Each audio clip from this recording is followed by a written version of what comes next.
তারেক মনার ও আমির হামজা এই যে দুজন চরম লেভেলের মিথ্যাবাদী, এদেরকে কি জামাত থামাতে পারে না? বিকাশ এটা কোরআনে আছে না? নেই? আছে আছে।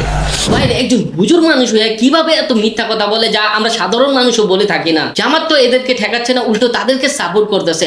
এই যে তারেক মনার ও আমির হামজার বিরুদ্ধে যদি কেউ কথা বলে, যেরকম তাহারি হুজুর, আব্বাসী হুজুর, এরা যদি কোনো কথা বলে, উল্টো জামাত তাদেরকে সাপোর্ট না করে ওই যে মিথ্যাবাদী তারেক মনোয়ার ও আমির হামজা তাদেরকে সাপোর্ট করতেছে। আচ্ছা, আমার প্রশ্ন, জামাত কি আসলে সত্যের উপর আছে? কোরআনের মতো একটা মাহফিলে যেখানে কোরআনের আলোচনা হয়, সেটা হয় জান্নাতের বাগান, সেখানে বসে জান্নাতের বাগানে বসে কিভাবে এই যে এই চরম লেভেলের মিথ্যাবাদীরা মিথ্যা কথা বলে?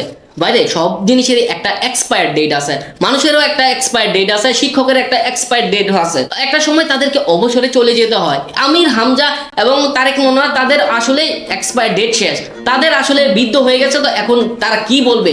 বানাইয়া কোরআনের মতো মাহফিলে যেখানে জান্নাতের বাগান, সেখানে বানাইয়া গল্প বলে, মিথ্যা কথা বলে মানুষকে ভুল পথে নিয়ে যাচ্ছে। আমার কথা হলো, জামাত ইসলাম এখনো কেন তাদের বয়কট করছে না, উল্টো তাদেরকে কেন সাপোর্ট করতেছে? যদি তাদেরকে জামাত বয়কট না করে, তাহলে কিন্তু জামাতের সাপোর্টার কমে যাবে। সাধারণ মানুষ তো দূরে কথা, আলেমরা তাদের বিরুদ্ধে চলে যাবে। তো জামাত একটা শক্তিশালী দল, জামাতের আমি খুবই ভালো মানুষ। আমি চাচ্ছি এই রকম চরম লেভেলের মিথ্যাবাদী কেন জামাতে থাকবে, এদেরকে এখনই বের করে দেওয়া উচিত।